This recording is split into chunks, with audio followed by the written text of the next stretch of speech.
guys, I just cannot wait to share with you. You know, this book that we just wrote, and we worked hard on it, Spiritual Pop-Up. Well, a girlfriend in Colorado, her mom passed away, and I had shared with her that, hey, this book's available on Amazon. And she used it in planning her mom's memorial. I watched it on Zoom to the T. It captured her mom, and because we go way back. And the music that she picked, it was just beautiful. And everything she said was easy to organize and take a look at using our book. You know, I wish the memorial service I just went to, I wish they had used the book. Because you talk about music, for example. Yeah. This was a mentor of mine, and he was big into the performing arts for decades of his life. But they didn't even mention that he supported the symphony, that he was a musician himself, that his wife was a musician. They didn't really mention that at all. It was just sort of the standard hymns and everything that you do in a church. And I really thought they left something unsaid because of the background these folks had.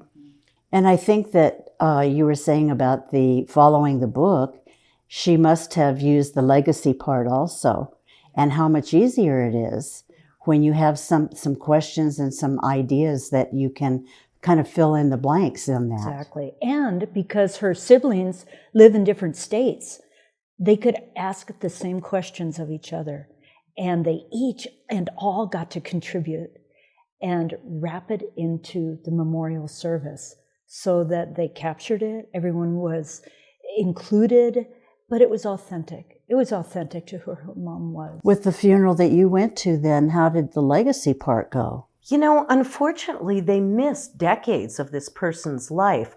You know, I knew him when it was 30 years ago, actually. He was a mentor of mine. So I knew this whole side of him back then. But the people who planned this memorial service, well, they retired to Arizona. And so the people they had only known for a couple of years since they retired. And so these folks, bless their heart, they jumped in to plan the service because they don't have children.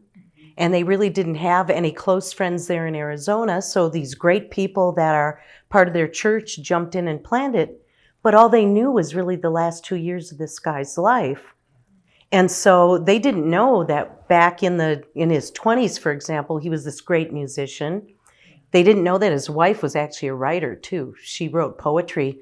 I thought they could have used some of her poetry in the service. So there were all these things that he had done in his life that they just totally missed out on because they didn't know. Right.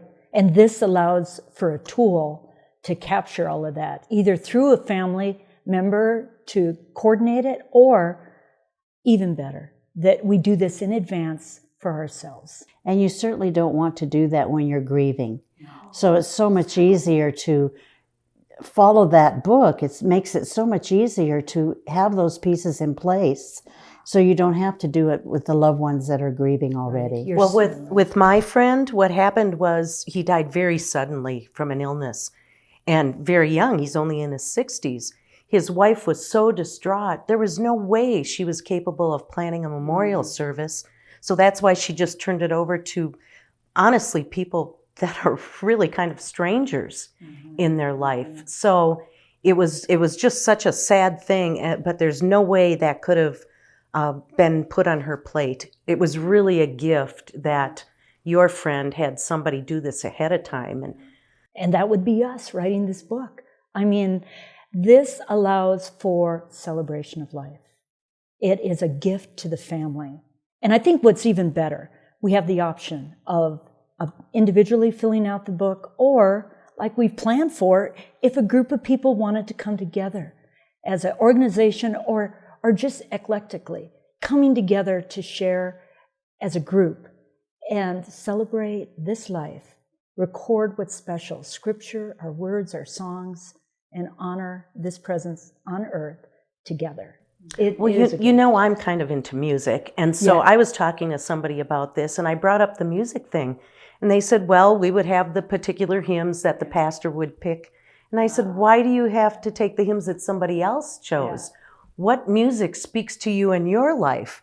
You know, we all sort of have a music biography. Now, if Elvis Presley was really important to you, Elvis Presley does a great hymn, How Great Thou Art. And gospel songs, you could use Elvis.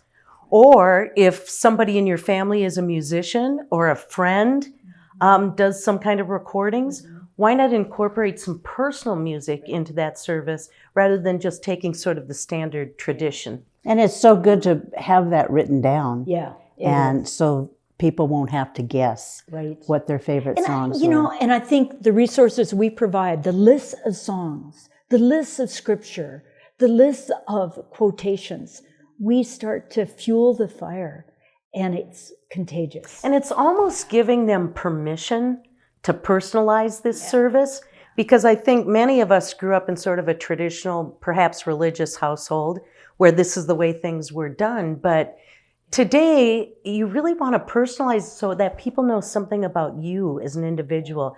And who knows you better? Who's spent all those decades of your life with you? Not even your spouse knows what you did before you met them. You're the only one who knows. So why don't you put all that information in the book? Right. It truly is. It's a gift to your family. It's a celebration of your life.